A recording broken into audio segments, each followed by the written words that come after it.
Justin Finch, and Channel 1 News for this Tuesday, November 18th, starts right now.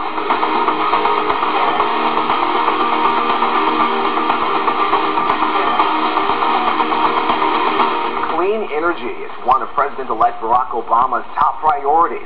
And with traditional energy costs continuing to skyrocket, the U.S. Energy Department says investment in clean energy has tripled in the past 3 years.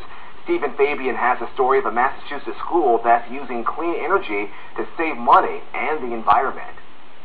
So Channel 1 News just started here at Holy Name High School in Worcester, Massachusetts, but you might be surprised at how this TV's powered, and these vending machines, and these lights. So even though this school might look like yours, all the stuff I mentioned is powered by that.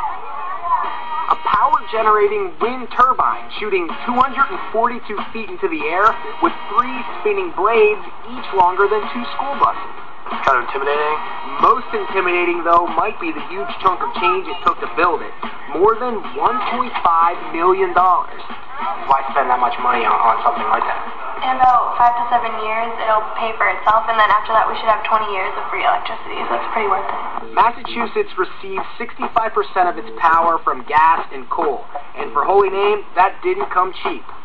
So the energy bills were just really, really high and through the roof here, and that's why... Well, the energy bills ran between $160,000 to $200,000 a year. With natural gas costing almost twice as much as it did in 2002, and coal's potentially harmful effects on the environment, Rorton says the choice of wind as a cheaper, cleaner form of energy was an easy one.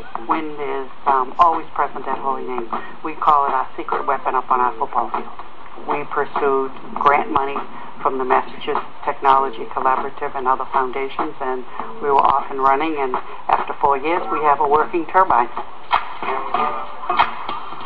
I'm sure wind power, these other sort of reusable forms of energy are taught in every physics classroom all over the country, but not every physics classroom has one of those things right outside. Exactly, absolutely. Which is why this class would know better than most how the turbine works.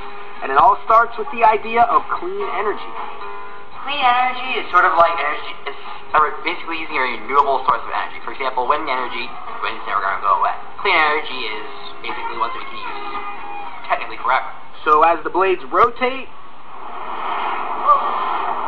It's going to create a large voltage of electric current and send it down the tower into a transformer, which sends it out to an electric grid, which we can use for power. enough power for the entire school, and there's even some left over to sell to the energy companies. So it's easy to see how large the turbine towers over Holy Name in the community, but its presence is felt on a much grander scale.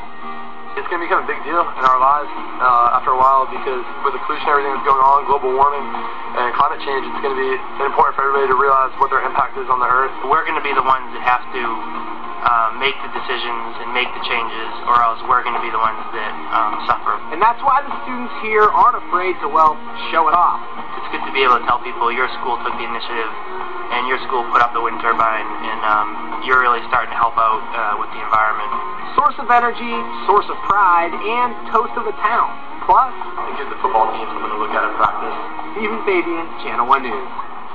And if you're interested in other forms of alternative energy, head over to the Going Green feature at channel1.com, where we've got plenty more ideas on going green.